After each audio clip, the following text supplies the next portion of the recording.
Baik,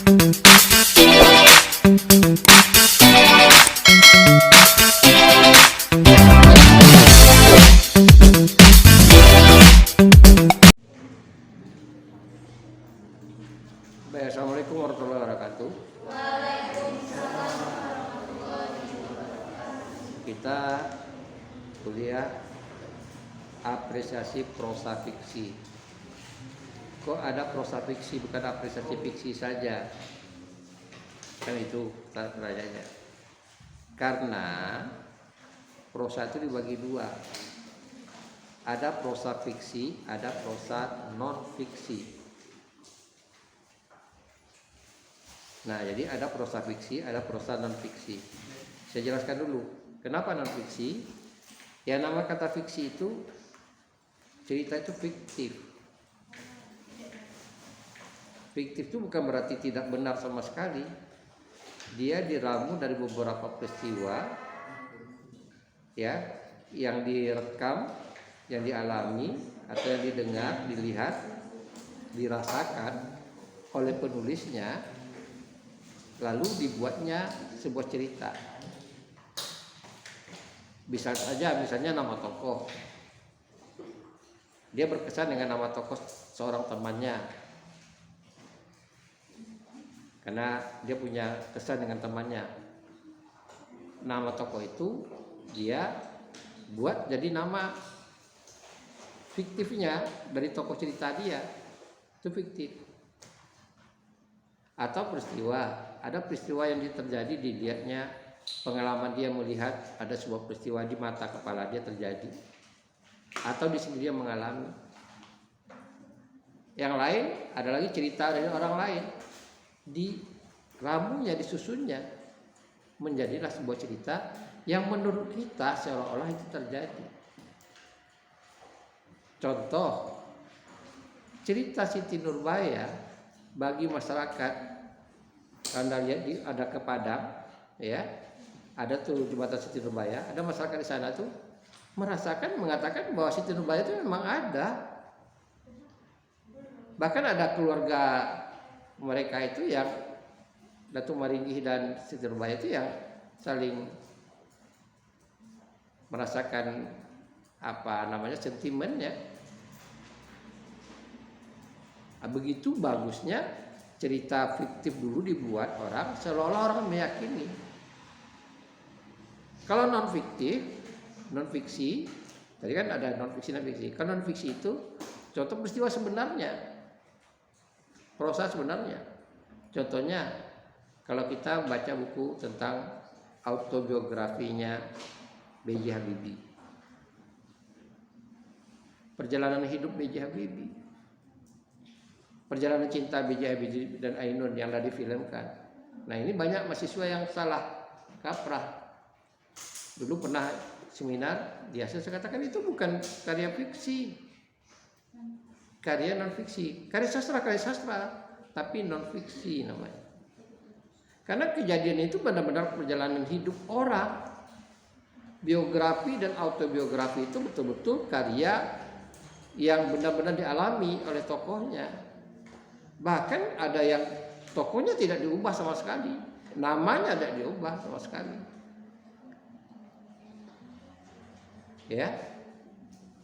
Jadi perjalanan sejarah dia, peristiwa sejarah, ya, karya sejarah itu termasuk. Tapi ingat, cerita sejarah juga cerita non fiksi, ada non fiksi, ada fiksi. Maksudnya roman sejarah ada. Dia banyak fiksinya, fiktifnya dia banyak. Jadi yang kita pelajari sekarang ini adalah apresiasi prosa fiksi, ya. Nah, sama halnya dengan puisi tadi, fiksi itu ada yang bentuk orality, ada bentuk literasi. Orality ini cenderung namanya bentuk prosa fiksi yang anonim.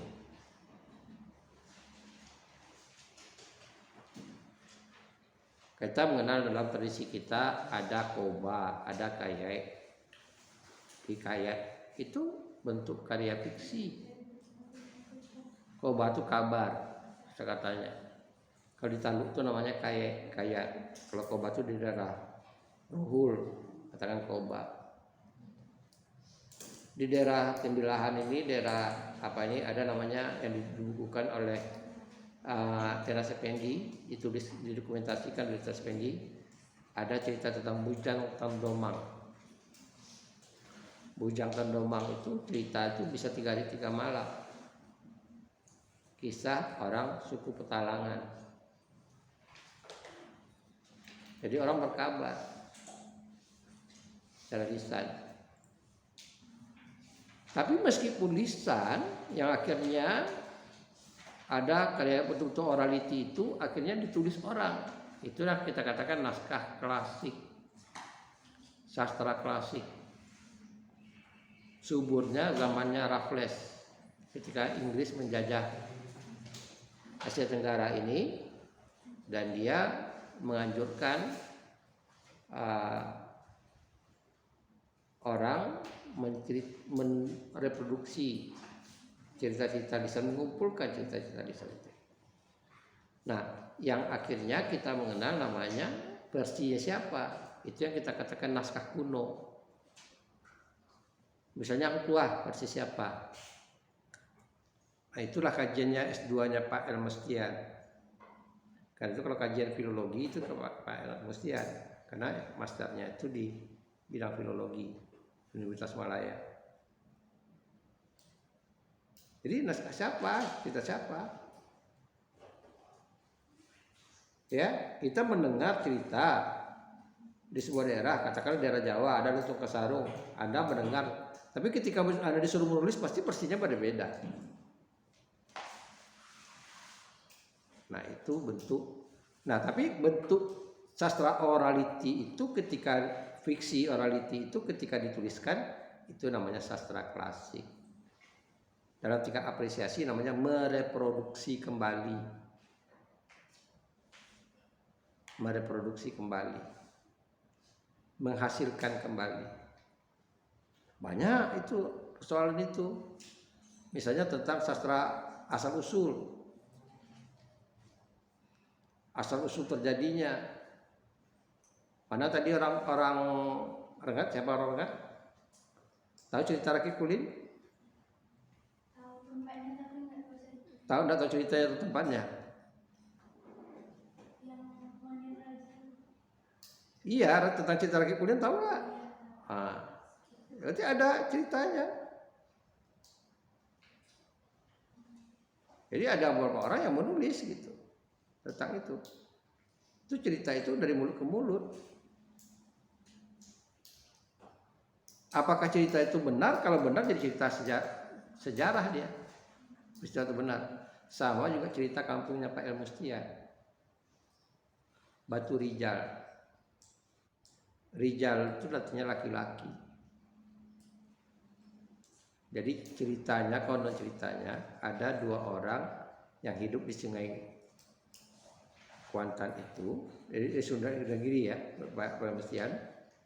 Itu dia hidup di sana dari daerah Jambi. Nama Jambi itu daerah namanya Mandiangin. Dia lari dari sana karena kalah, terusir dari sana.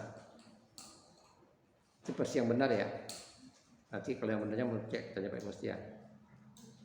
Tahu-tahu pada masa kerajaan Indragiri ada seorang raja di daerah Minangkabau Pagaruyung mau menyerang kerajaan Indragiri. Diinformasikan raja itu zalim. Zalim arti kata dia bisa memperkosa orang, bisa membunuh orang. Akhirnya raja diberi informasi, raja mesti tahu raja Indragiri siapa yang bisa menandingi raja itu. Nah, di kabar orang lah ada 2 pemuda yang tinggal di Sungai Indragiri itu. Akhirnya dialah yang menghadapi raja itu. Nah, kebetulan menang oleh Raja Indragiri, dikasih wilayah, itulah namanya daerah Batu Rijal. Jadi orang Pak Mustian itu darahnya daerah Jambi. Masih ada Batu Rijal sekarang. Bukan hanya nama daerah. Nah, cerita saya tadi itu kita bicara tentang asal usul. Sama juga tempat saya tinggal ini, perhentian Markoyan. Sebetulnya namanya bukan Markoyan aja, perhentian Markoyan. Pohon, nama pohon Markoyan, kayu Markoyan, tahu? Kayunya keras, kayu Markoyan. Jadi ceritanya daerah ini belum ada nama. Orang Raja Gunung Sailan mau ke Sultan Siak, karena Raja Gunung Sailan itu di bawah naungan Sultan Siak. Tempatnya Farhan ini. Farhan ini kan Gunung Sari ya. Nah, ini Gunung Sailan. Nah, raja itu berkuda. Kau nak naik Honda pak? Kau nak naik apa? Gemek, nggak ada waktu itu. Ya, kau nak video call pak? Nggak ada HP waktu itu. Jadi dia berkuda. Nah, akhirnya dia berhentilah. Yang pertama kali dia berhenti, namanya dibuatlah nama itu perhentian raja, itu Pantai Raja. Sebetulnya bukan Pantai Raja, Pontian Raja, tempat raja berhenti. Di situ raja mandi, berehat. Nah, lalu jalan terus, berhenti juga daerah sini. Saya nggak tahu berhentinya, pokoknya jalan nggak ada. Yaitu di sebuah pohon, namanya pohon Markoyan. Karena itu dikatakan perhentian Markoyan. Jadi yang mengabadikan nama tempat raja berhenti. Ya itu kan kearifan orang dulu. Sama juga Panam. Bagi yang tinggal di Panam mungkin tidak tahu sejarah Panam itu. Panam itu perusahaannya dari Australia. Namanya Pan Am. Tulisannya Pan Am. Dia kontraktor dari Chevron, CPI. Membor mencari ladang minyak. Base camp-nya di Panam sekarang itu di kilometer 1, 2. Jadi dia ada base camp-nya, ditulis itu PNM base camp-nya. Karena itu dari itu langsung diabadikan nama Panam. Tapi jangan ada kaitkan dengan Tampan. Ini karena ada orang Tampan tinggal di situ, enggak. Ya, yang ada situ rumah sakit jiwa. Sama juga jembatan Letton. Jembatan Letton itu karena kontraktor namanya Letton. Itu dari Australia. Yang sebetulnya nama jembatan itu Siak 1. Jadi jembatan Siak itu banyak sekali, sampai ke Siak itu banyak sekali. Ya, yang di Pekanbaru ini ada sampai Siak 4. Siak 1, yang jembatan Siak 2-nya di Arika 2, Siak 3-nya itu yang kuning yang melengkung, Siak 4-nya yang di ujung Jalan Sudirman. Udah pernah belum? Udah pernah? Oh, yang bagi udah pernah belum? Kalau belum pernah pergi ke sana buat konten. Baik, itu ya. Jadi itu pemahaman. Jadi yang kita bahas sekarang ini adalah apresiasi prosa tapi bidang fiksinya. Fiksinya itu ya kita bagi lagi. Sebetulnya fiksi itu kita kategorikan hanya 2 sebetulnya. Itu cerita pendek dan cerita panjang atau dikatakan novel. Cuma di Indonesia lebih banyak dibagi 3. Cerpen, novel dan roman. Bahkan ada lebih kembang lagi kalau ada namanya novelet. Ada namanya cerita bersambung. Ya. Tapi yang fokusnya dalam teori prosa fiksi kita bicarakan itu cerpen dan novel atau roman. Kenapa katakan novel dan roman? Karena dulu pertama kali kita dijajah Belanda, Balai Pustaka itu orang mengenal namanya roman, tidak istilah novel. Setelah angkatan 30-an masuk pengaruh sastra dari barat, rombongan STA, dikenallah namanya novel. Novel yang diciptakan lagi kemudian di majalah dibuatlah namanya novelet.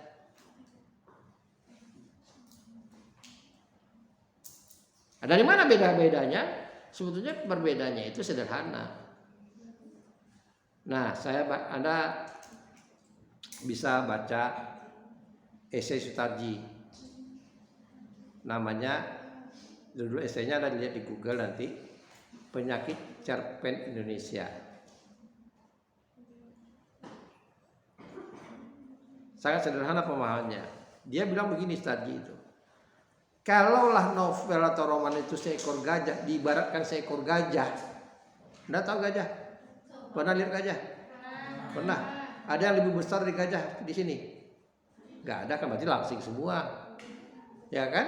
Nah, kata Sutarji, kalau ibaratnya novel dan roman itu seekor gajah, maka cerpen bukanlah gajah yang kecil. Paham? Saya beri paham dulu. Maksudnya bukan gajah yang kecil, karena pada gajah yang kecil semua unsur gajah itu ada. Ya kupingnya ada. Kalau Anda lihat boneka gajah, kenapa dikatakan boneka gajah? Ya belalainya seperti belalai gajah, kupingnya sama, bentuk perutnya besar aja beda. Kalau Anda ke Thailand tuh ada tuh mainan-mainan kunci itu oleh orang itu bentuk gajah. Karena kan terkenal gajah daerah itu ikonnya kan gajah, negeri gajah. Karena situ upacara Buddha di sana itu pakai binatang gajah kan yang dihormati. Jadi kata Sutarji, roman itu kalau diibaratkan seekor gajah, maka cerpen bukanlah seekor gajah. Sangat simpel. Jadi kalau gitu gimana? Ya cerpen itu bisa jadi sifatnya hanya menggambarkan kuping gajah saja. Hanya menceritakan kaki gajah saja. Bagian dari itu. Dari sana kita bisa memahami persoalannya, perbedaannya, konfliknya. Apa persoalannya? Persoalan cerpen itu tidak serumit novel cerpen dan roman. Sederhana aja. Anda tadi istirahat, kuliah lagi dengan saya. Lalu Anda ke warung. Di warung Anda milih-milih. Lalu Anda terinspirasi mau buat cerpen lah. Bisa lah sebuah cerpen. Jadi kalau peristiwa itu ditulis lagi, tapi banyak unsur fiktifnya, maka dia karya sastra jatuhnya. Nah, alirannya itu dimasukkan sastra sejarah. Anda tahu cerita, mungkin pernah dengar cerita Raja Kecil, ya di Melayu. Nah, kategori orang itu sebagai sastra sejarah. Apakah peristiwa yang ada dalam cerita itu benar-benar terjadi? Tidak bisa dipakai 100%. Ya. Jadi itu tadi. Bahkan kalau orang ini yakin, bukan hanya di Melayu, sastra yang besar-besar itu orang begitu yakin dengan sastra itu. Bahkan ada golongan yang menganggap itu kitab suci. Ya sudah dianggap kitab suci. Cerita Mahabharata itu kan karya sastra. Ramayana itu cerita karya sastra, karya yang agung, karya besar. Zaman Hindu. Tapi bagi orang Hindu itu sudah dianggap sebagai kitab suci. Karena bicara tentang dewa, dia percaya dengan dewa-dewa. Gitu. Nah, nanti Anda cari yang dikatakan esai Sutarji itu, kalau udah dapat nanti Anda pahami. Kalau sekarang nih capek kali mencari itu, cari pahami itu penyakit cerpen Indonesia itu. Ya dia masalah ide, masalah bagaimana penyelesaian juga pahami. Nanti kalau sudah Anda pahami, Anda cari sebuah cerpen. Anda bedah cerpen itu sesuai dengan teorinya Sutarji. Terdapat tidak penyakit itu di cerpen itu? Ya. Nah, Anda boleh ambil misalnya cerpen Tinjaulah Dunia Sana misalnya, boleh. Ya. Atau cerpen yang sudah ada kumpulan cerpen orang gitu. Misalnya kalau Bu Yudismar itu ada dia menulis kumpulan cerpennya yang dapat pemenang di Balai Bahasa, yang dapat kampus kita itu, dia juara 1. Nah, dia buat judul kumpulan cerpennya itu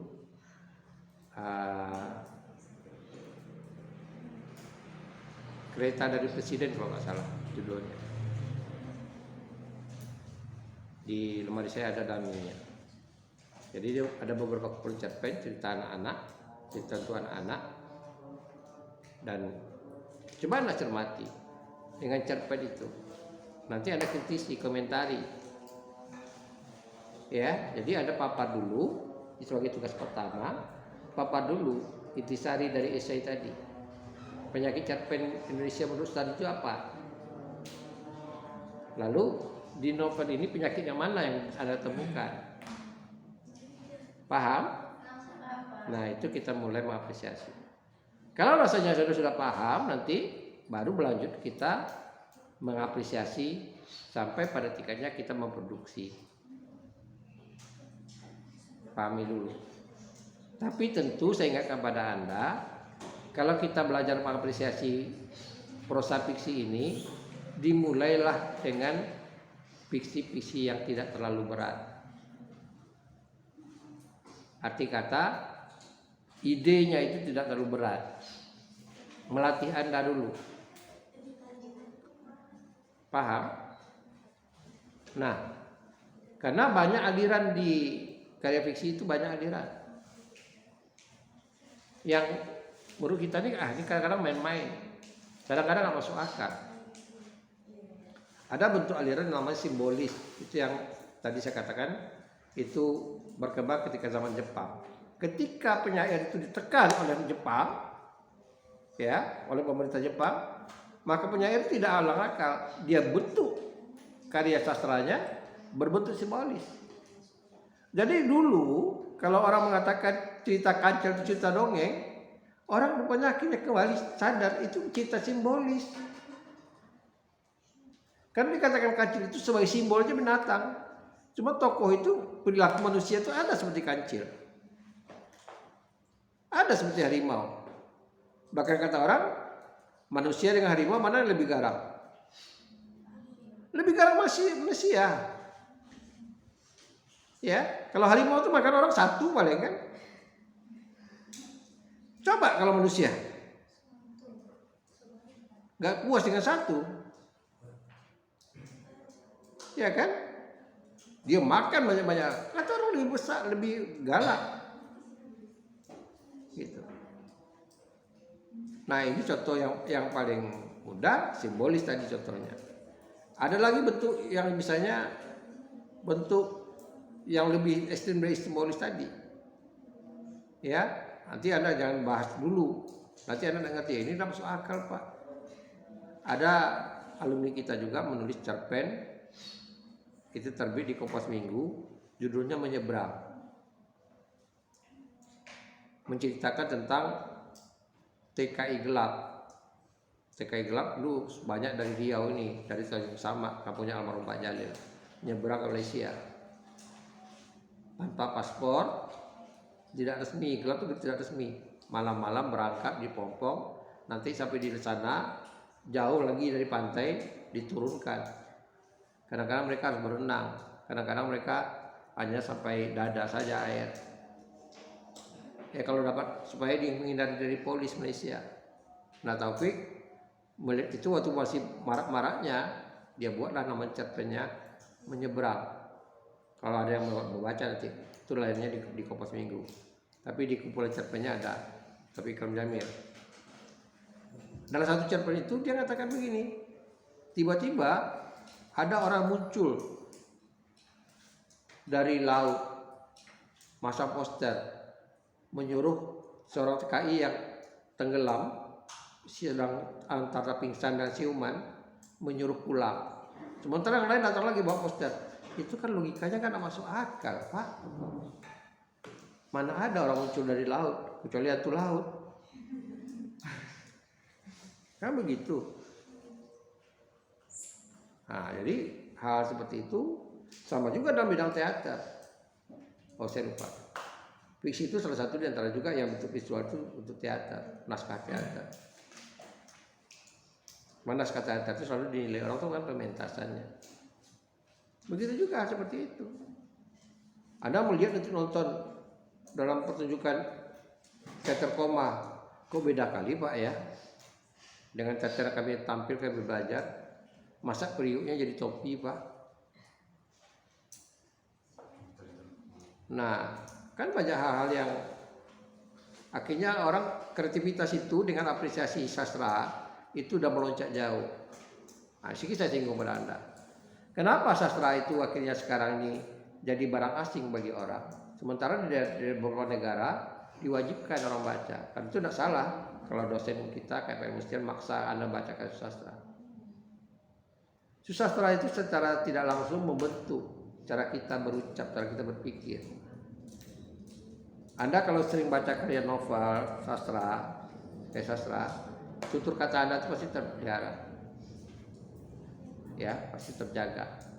Daripada Anda melihat konten orang yang bercarut marut, maki memaki, politikus kah dia, tokoh kah dia, itu mempengaruhi kita.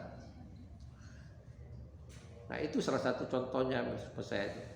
Jadi sebetulnya dalam hal ini selalu saya katakan pada mahasiswa, sastra itu dinikmati dan dia sebetulnya sebagai dokumentasi budaya. Di samping ada nilai-nilai kritiknya, amanahnya ada di situ. Nilai pesan-pesan moralnya ada di sana. Seperti yang saya katakan tadi pada Anda, kalau tidak ada manfaatnya, itu apa kita baca karya sastra itu? Nah, untuk mencari manfaatnya itulah kita perlu lebih teliti lagi membaca. Lebih paham lagi kita membacanya.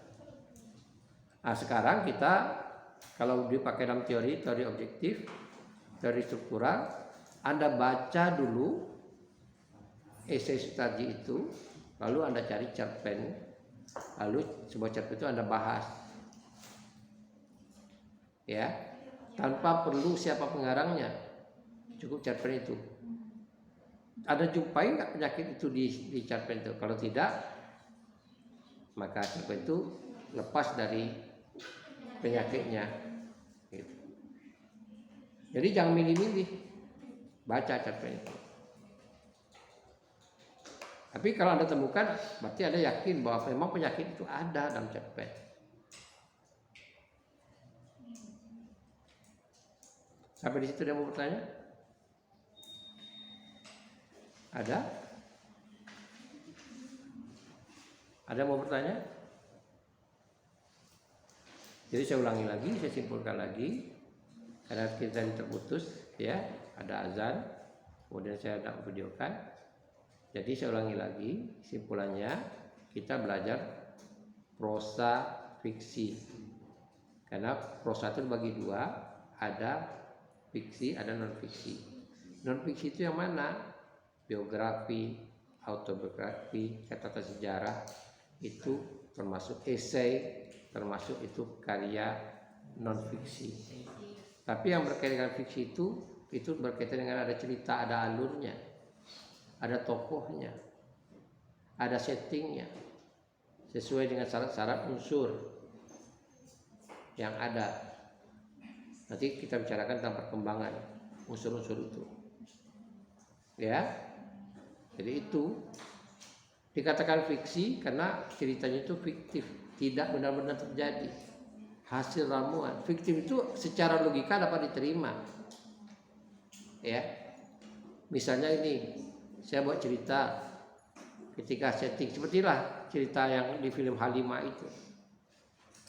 Kan seolah-olah apa yang diceritakan dalam film Halimah itu seolah-olah benar adanya. Kenapa?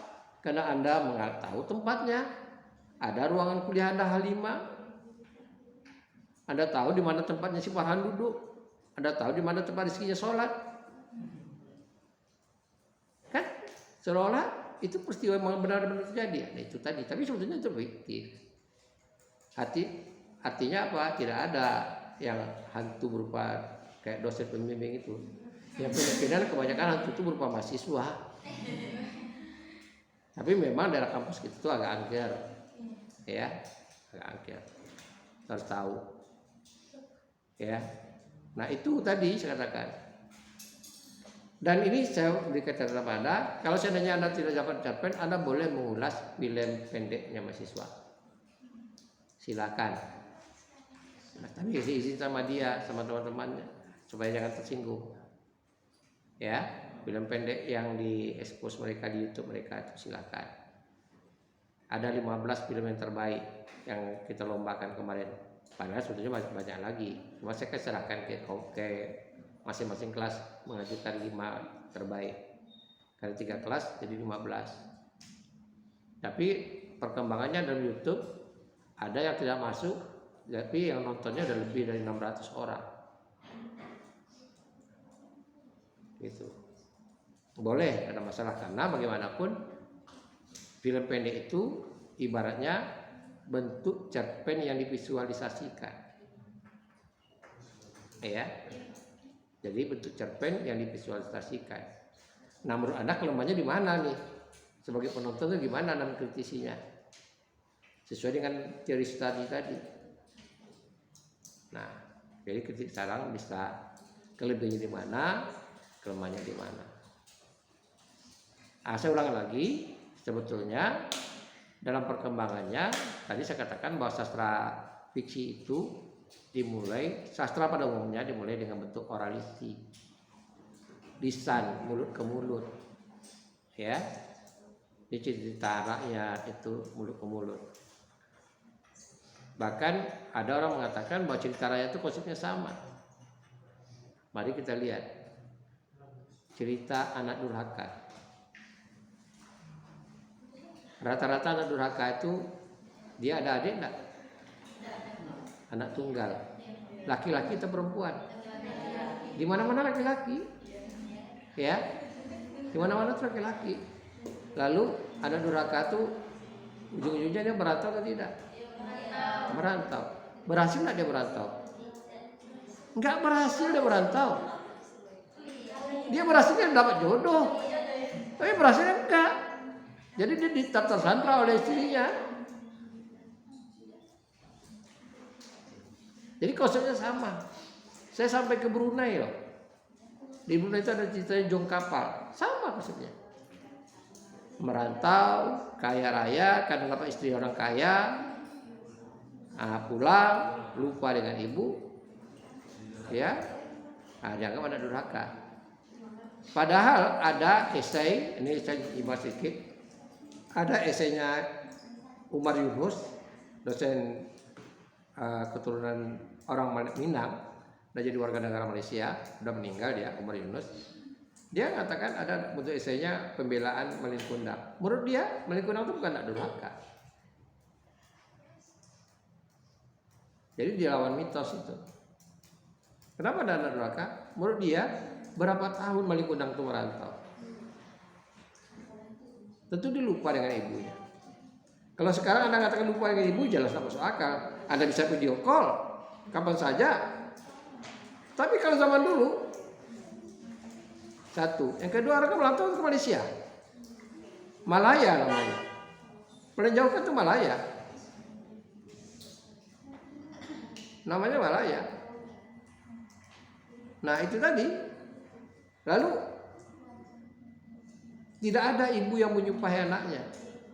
Selalu itu kalau dia menyumpahi anaknya, selalu dia menyesal. Tapi pembuktiannya apa? Kan dulu belum ada namanya tes DNA, kan belum ada. Kalau betul Anda tidak ngakui anak saya, tes DNA yuk, kan ada. Kalau sekarang tidak bisa dibohongi. Ya, orang tidak mengakui anak dia, si istrinya nuntut, dia ada